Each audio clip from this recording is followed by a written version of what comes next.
Whip माथिले वेझो सावंद सुंदराणी तकरार तां ॻोठ मथां हमले में 6 ॼणा मारिजी विया आहिनि। एलाइन थी आहे कासिम कलवर जी कासणी।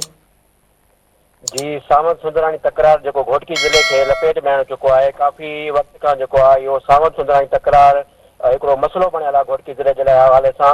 उन हवाले से सावंत सुंदराणी तकरार सबब ॻोठ मुस्तान सावंत में हथियारबंदन जो सुबह वेल उतार ते ओचितो हमलो करे ॾिनो। फायरिंग के नतीजे में जमादार शेर अली मलिक ऐं नसीबुल्ला मलिक, अली रज़ा मलिक, अब्दुर्रहमान सावंत ऐं फैज़ मोहन सावंत अमीर बख्श सावंत जेके उहे क़तल थी विया आहिनि। जेके शेर अली मलिक ऐं जमादार जेको आहे शेर अली मलिक ऐं नसीबुल्ला मलिक ऐं अली रज़ा मलिक जेके इहे इन जो तालुक़ु कंदकोट शहर सां आहे। उहे हिते महिमान थी करे सावंत वटि तरसियल हुया। जॾहिं त इन हमले में 3 ॼणा ज़ख़्मी बि थिया आहिनि। हबीबुल्ला अरबेलो ऐं शेर मोहम्मद सावंत जेके ज़ख़्मी थिया आहिनि, जंहिंखे ज़ख़्मियुनि ऐं फोतियुनि जा लाश जेके मीरपुर माथुलो डिस्ट्रिक्ट हेडक्वार्टर अस्पताल पहुचाया विया आहिनि। जा उन मौक़े ते असांजी ॻाल्हि ॿोल थी आहे एसएसपी घोटकी सां।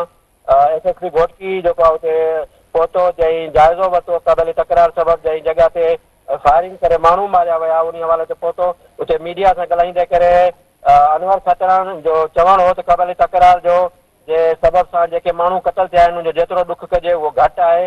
इहो अफ़सोसनाक वाक़िओ थियो आहे। क़बीले तकरार में सरदारनि जो गैर ज़िम्मेवाराना जेको रवैयो आहे उन सबब इहे क़तलाम थिए पियो। मुंहिंजो इहो चवणु त सरदारनि जो को बि माण्हू जेकॾहिं तकरार में क़तल थिए आई त उनखे को बि ॾुख थिए आई। इन हवाले सां हू अॻभराई न था करनि। इन जे करे ग़रीब माण्हुनि जूं जेके जानियूं वञनि पियूं, असां जल्द हिन जा माण्हू गिरफ़्तार कंदासीं। जी कासिम अवान जी महिरबानी।